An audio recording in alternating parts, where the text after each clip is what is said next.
गुरुदेव की सनातन धर्म की अपने अपने गुरु महाराज की वराम महाराज की संबुराम महाराज की जितुबा बापू ने कृष्ण कन्या लाल की रामचंद्र भगवान की जगा भोग की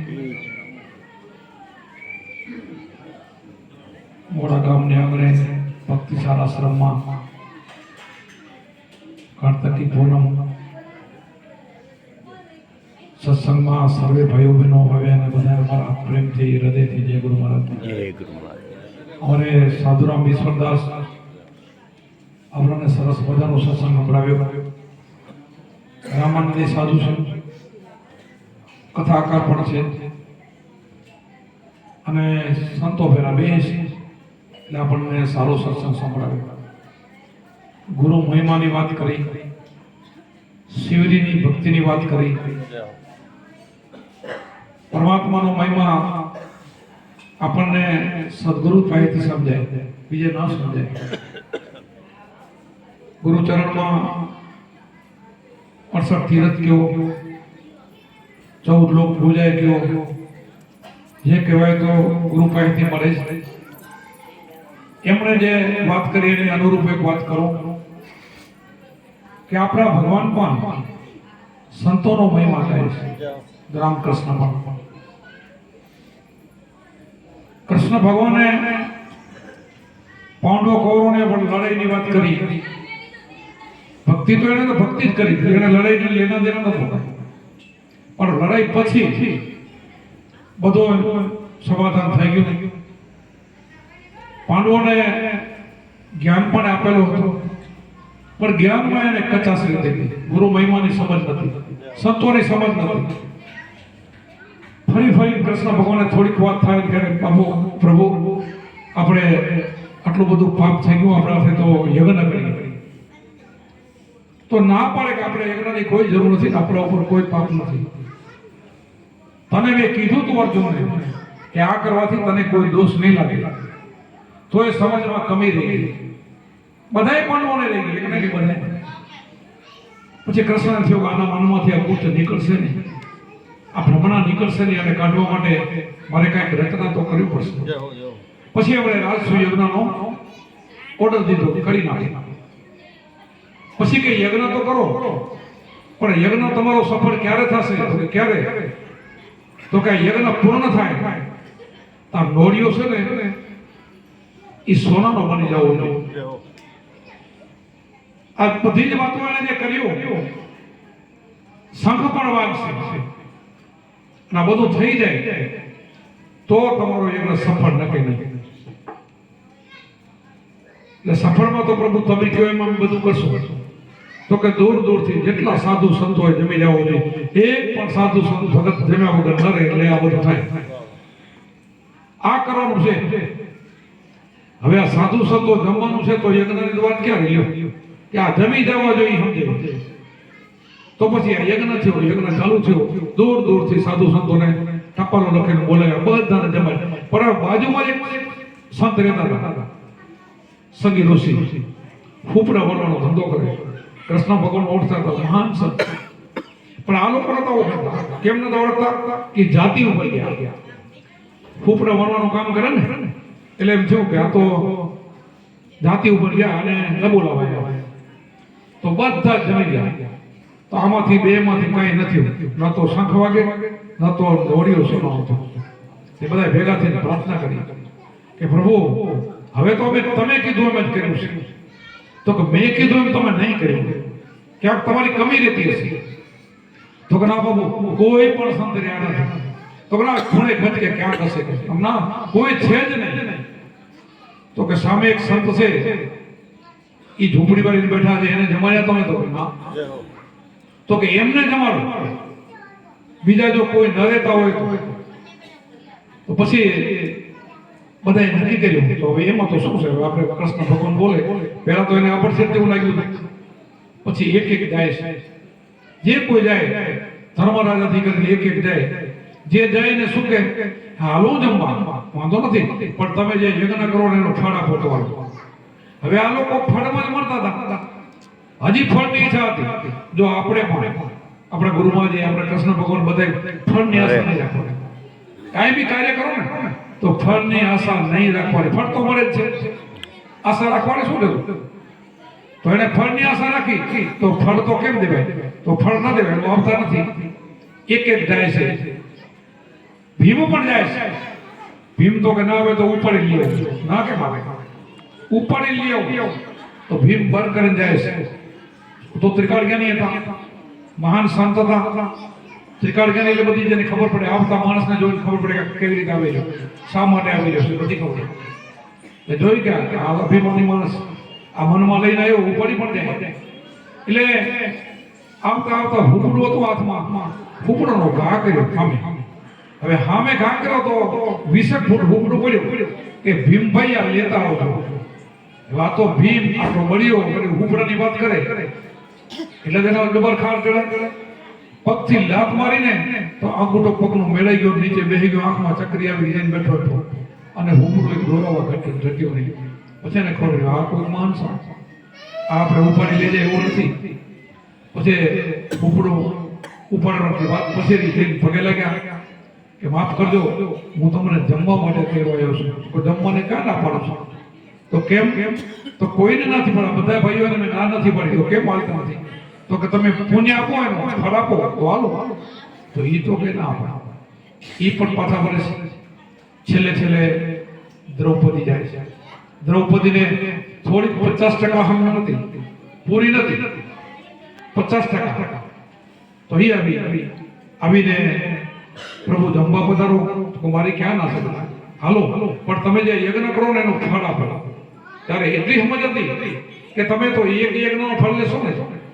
હાલો પ્રભુ, મને કેટલું ફળ મળ્યા? હું તમને જેટલા ડગલે આવીને એટલું મને કૃષ્ણ ભગવાન સમજ્યા કે શબ્દને તમે હાલો ને ડગલે યજ્ઞ ફળ મળે. એક ડગલે એક યજ્ઞ. તો આટલા યજ્ઞમાંથી તમે એક લેશો ને, કાંઈ વાંધો નહીં. એટલે સમજ્યો આ ભાઈ સમજતો છે. હાલો પ્રભુ રવાના થયા. ત્યાં રસોઈ બહુ બનાવી હતી, સારી મહેનત કરીને 32 ભાતની સ્વાદિષ્ટ રસોઈ બનાવી હતી. પોતે તો ખપર માંડ્યો, પોતે ખપરમાં જમતા હતા. આ તો એક આઈટમ એક નહીં, બધું નાખવા માંગે. બધી આઈટમ બધી એમાં, છેલ્લે કે પાણી એમાં નાખ તો હલાવીને પી ગયા. તો એ પણ એને પણ જાતિ ઉપર ગઈ, આ શું સમજે, સ્વાદમાં શું સમજે? મારી કેટલી મહેનત અને એમને બધું નાખી દીધું પેટમાં. એને શંકા ગઈ. ફરી સખે ના વાગ્યો, બોલ્યો સોનામાંથી. કૃષ્ણ ભગવાનને કે હવે શું થયું? કે હવે મારો કઈ દોષ નથી, તમારી કોઈ કમી રહેશે. કહેવાનો મતલબ કે તને કાંઈક સંશય થયો છે, આપણે પણ સંશય થાય ને તો આપણે એમાં ઘણું કાચું થઈ જતું હશે. સંતો પ્રત્યે, ગુરુ પ્રત્યે ત્યારે અભાવનાઓની ત્યારે પણ સંશય ન થવો જોઈએ. તો આપણો આમ ડોળીઓ થઈ જાય સોનાનો સાંખે વાગે અને આપણી મુક્તિ પણ થઈ જાય. જ્યાં ખામી આવે છે અહીંયા આવે છે. આપણે સદગુરુને તન મન ધન અર્પણ કરતા હોય છે. બધું સર્વસ્વ તમારું. જનક રાજાએ અર્પણ કર્યું, તમે બધાએ સાંભળેલું છે. એટલે વિદેહી કહેવાય ગયા. જનક રાજાની પરીક્ષા કરી હતી. એમના ગુરુજી હસ્તવ કરે કે તારા રાજ ઉપર અગ્નિ લાગી, આગ લાગી. હામો નતું જોયું. 2-3 વાર કીધું તો તોય કીધું. પ્રભુ કે મારું હોય તો લાગે ને, સર્વસ્વ તમારું છે, મારું છે નહીં તો શું બને? એ વિદેહી કહેવામાં આવ્યું. આવી રીતે દ્રૌપદીને થયું કે આ મને થોડો હેલો આવી ગયો, કે આ ભંગી છે એવો હેલો આવી ગયો, કે આ બધું ભેગું ખાઈ ગયા. તો ફરીને જમાડ અને ભાવથી જમાડ અને ભગવાન તારા ઘરે આવ્યા છે એ રીતે જમાડ. પછી એને જે કૃષ્ણ ભગવાન સમજાવ્યું ને એ રીતે જમાડ્યા. રોડિયો સોનાનો થયો, શંખ વાગ્યો. કૃષ્ણ ભગવાને કીધું શેનાથી કામ થયું? હવનથી, યજ્ઞથી. લોહી પી ગયા કે યજ્ઞ કરો. યજ્ઞ તો ઘણા વિશ્વામિત્ર 10,000 યજ્ઞ કરતા, બાકી નથી રાખી. આપણને યજ્ઞથી બધું ફળ મળી જાય એવું નથી. આપણે તો અહીંયા બધું આવી ગયું. આમાં ગુરુમાં જે બધું સરસ આપણે આપી દીધું. 10,000 યજ્ઞ કર્યા હતા ને તો પણ વશિષ્ઠ મહારાજના 6 છોકરા મારી નાખે તો ક્રોધ હતો. અને વશિષ્ઠની એટલી લવ સત્સંગની ભક્તિ હતી એ પણ આપણને ખબર છે કે 2 જણાની ભક્તિમાં લવ સત્સંગથી હવાગત ધરતી ઊંચી થઈ 10,000 યજ્ઞથી નથી થઈ. તો આપણે એક યજ્ઞ કરીને શું કરીએ? તો આપણા ગુરુ માને દીધો, આપણને સમજાવ્યો 3 લોકનું મૂલ્ય. 3 લોક, આજે મૃત્યુલોક, પાતાળ લોક, સ્વર્ગ લોક, આ ત્રણ એક શબ્દની અંદર સમાઈ જાય એવો તમને શબ્દ આપ્યો છે. એનાથી આપણે લક્ષોરસી મટી જાય તો આપણે શું ઘટે? કાંઈ ના ઘટે ને તો કામ થાય. આ બધું જ ઘટે છે, બધે જ અડિયું કરે ને એનું કામ કાંઈ ના ઘટે. ગુરુ મળ્યા તો મને બધું મળ્યું નથી, કાંઈ કાંઈ મળ્યું. ગુરુ મળી ગયા તો બધું જ મળી ગયું છે. એ જે સમજે ને એની અહીંયા મુક્તિ, પલમાં મુક્તિ, એને કોઈ મુક્તિ દૂર નથી. મુક્તિ આકાશમાં નથી, પાતાળમાં નથી. જો મન સમજી જાય તો એ જ મુક્તિ છે. એટલા માટે આવા સત્સંગ આપણે એટલે કરી છે કે ગુરુ મહિમા બહુ ઊંચો છે. જો આપણે ગુરુ ચરણમાં એટલી બધું જો તેજ હોય, આટલું બધું સદગુરુમાં તપ હોય, આટલું બધું સંતોમાં તપ હોય, તો આપણે પછી બીજે માથા નામવાની ક્યાં જરૂર છે? બીજે ભટકવાની ક્યાં જરૂર છે? આપણે ગુરુને પ્રશ્ન પૂછો, જ્યાં આપણે અટકીને ગુરુમાનને પૂછી અટકી. આપણે એવું નથી કે માણસ ભજન કરતા કરતા ગુરુમાનને પૂછી શકે, સ્મરણ કરતા કરતા અનુભવ થાય પૂછી શકે કે મને અનુભવ થયો છે, આ અનુભવ થયો છે. એમ કરતા કરતા ગુરુમાં છે પરિપૂર્ણ આનંદ ઘરમાં મૂકી દે, આપણને પહોંચાડી દે. અસલી ઘર તો આપણો ચહેરો છે, આનંદ ઘર, સચિત આનંદ, સતચિત આનંદ. આ તમારી અંદર જે આનંદ સ્વરૂપ છે એ તમારો અસલી ચહેરો છે, એ જ તમારો આત્મારામ છે, એ જ તમારો પરમાત્મા છે. એને પામી જાઓ તો દેહાધ્યાસ તમારો મટી જશે, મન સ્થિર થશે, શબ્દ સ્પર્શ રૂપ રસ ગંધ અવિષ્યો બધા બંધ થઈ જશે, કામ ક્રોધ લોભ મોહ બધા ઘટી જશે. આપણે કુમારામ કીધું શેનાથી? સદગુરુ ઝટકો લાગી જાય. સદગુરુ માર્યા સંબંધના ઝટકા કર્યા, કામ ક્રોધના કટકા ભાંગી દિલરાની ભ્રાતું અંધારા પટ્યા અંતર ઘટકા. આવો જો અંધારું કાઢવું હોય તો ગુરુનો શબ્દ જ કામ કરે, ગુરુની ચટકી જ કામ કરે. આ ચટકી લાગી જાય ચિત્તની તો બેડો પાર. તમે તો બધા એવા છો, હું એમ નથી કહેતો તમે નથી સમજતા, તમે બધા સમજો, ભાઈઓ બહેનો બધા. તમારી સમજદારી છે તો તમે દર ફોનમાં ક્યાંથી જામનગરથી કેટલા બધા ભાઈઓ 15-20 ભાઈઓ આવી ઉભા રહેશો. આપણે નખત્રાણા ભાઈઓ આવે છે, આણંદથી આવતા હોય, ગામથી આવતા હોય. આ એક આ પૂર્ણમાં બીજા પૂજી પૂર્ણ બધી પૂર્ણમાં લગભગ બધા આવતા હોય છે. તમે સમજેલા છો એટલે આવો છો, અને સમજેલા છો ને એટલે સાંભળો છો. સત્સંગ હાલતો હોય છે ત્યાં સુધી તમારો એક પણ અવાજ નીકળતો નથી, શાંત ચિત્તે સાંભળો છો. એ સમજદારી છે. અને સત્સંગને આપણે હૃદયમાં ઉતારવો. આ કામથી નીકળે ને આ કામથી નીકળી જાય ને, એ કામથી નીકળી જાય ને સત્સંગને કહેવાય હૃદયમાં ઉતારવો પડે. અને ઉતારીને પછી આપણે જીવન જીવવું જોઈએ. અને બધા જીવો છો, સન્માન કરો છો, અને આવી રીતે આનંદથી ભજન સત્સંગ કરતા રહેવાનું. સમ્રાટ તો આપણે છેલ્લી ઘડી સુધી રહેશે. છેલ્લી ઘડી સુધી શું કામ? શ્વાસ તો આવવાનો છે. છેલ્લી ઘડી સુધી શ્વાસ છે તો બડું સમરણ. શ્વાસમાં સુરતા લાગી જાય તો બડું સમરણ. કાંઈ પછી કરવાનું રહેતું નથી, હલ્યા જ કરે. ઓટોમેટિક થાય, ઓટોમેટિક ભજન થાય. પેલું આપણે ભજનને ઘેર કરવા માટે થોડીક મહેનત કરવી પડે. 3 મહિના હાથ દી, કોઈને 6 મહિના, કોઈને 12 મહિના પણ કરવું પડે.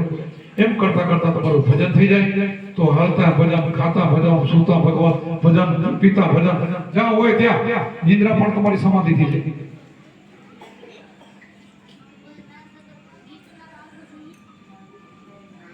આવું આપણને સગવડ બન્યું છે. બીજા આપણે કોઈની નિંદા કુથલી કરવી નહીં. જગતની અંદર જે કાંઈ દેવી દેવતા ભગવાનનો અવતારો થઈ ગયા એની જગ્યાએ થઈ ગયા અને થઈ ગયા જતા રહેતા. અહીંયા પણ આ સંતો બધા બેઠા થઈ ગયા પછી જતા પણ રહેશે. પણ જે વસ્તુ આપતા ગયા છે ને એ તમારા ઘટમાં પડી રહેવાની, એ તો જવાની નથી. ગુરુગામ પહોંચી સર્વેથી ઊંચી, ખોલ્યા દસમાના તાળા, ખોલ્યા તાળાના મટા અંધારા અંતરમાંથી આ જોડ. આ 10મી જે બારી ખોલી ગઈ ને એનો બેડો એ ક્યાં જાય છે? એ મળી ગયું ક્યાં જાય?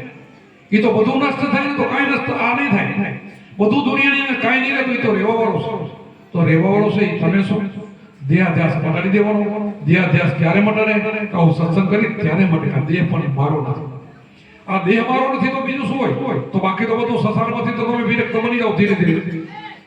દેહને આબાદ કરે કે આ દેહ મારો નથી. હું શું અસલી મારું શું સ્વરૂપ છે એને ઓળખી લો તો તમારે પડે હું આ શું તો પૂરું થઈ ગયું. કાંઈ જગત રહેતું. તમે સ્વયં જીવમાંથી શિવ બની જાઓ.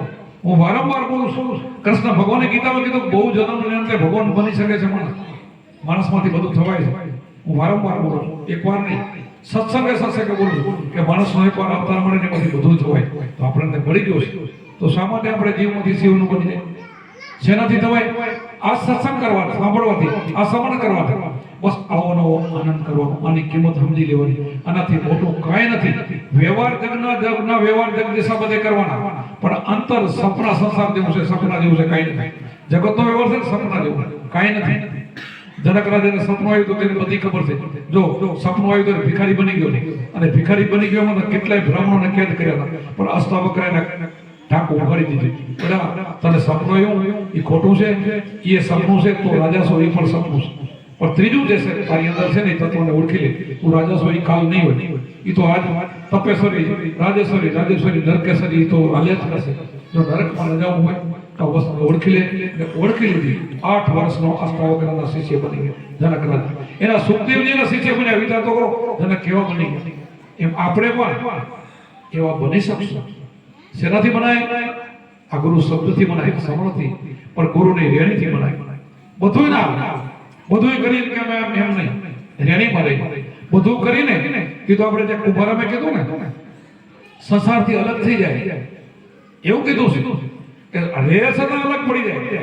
સંસારમાં ઉદાસીન બની જાય અને સંસારમાં રહેવું ગમે પણ મનથી અલગ હોય. રે કરે તો બધા સંસાર વગર તો હાલે નહીં. આપણે બધાને આ પૂતળું પાક ફોટું છે એને ખાવા માટે અન્ન ખપે, બધું ખપે. સાધુ થાય ને સન્યાસી બને ને તો પણ એને ખપે. ઈશ્વરદાસ આપણે સન્યાસી બરાબર, પણ એમને પેટ પૂરતું તો ગમે તે ખપે. એટલે એના માટે તો બધું કરવું પડે, બધું કરવું પડે, એ કરવું પડે. અને જેનું જે પાત્ર હું તો જે ભાઈ કે દીકરી કે દીકરો કે જેને કોઈ જે પાત્ર મળ્યું ને એ ભોગવી જવું, એ ક્લિયર ભોગવી નીકળી જવું. જે પાત્ર ભોગવી નીકળી જાય અને ભજન કરી જાય એ મહાન કહેવાય. આ બધું છોડીને ભાગી જાય એ મહાન નહીં. ભાગી જાય ભગત નથી. ભાગેથી ભગત થવાય નહીં. ભાગે કોઈને ભગવાન મળ્યું નથી, એ તો અહીંયાથી ભાગે તો બીજે કંઈક ઊભું કરે. એટલા માટે જ્યાં સહી ત્યાં રહીને આપણે પ્રભુ ભજન કરો. આપણા તો સાચા ગુરુ મળ્યા છે, સાચો શબ્દ મળ્યો.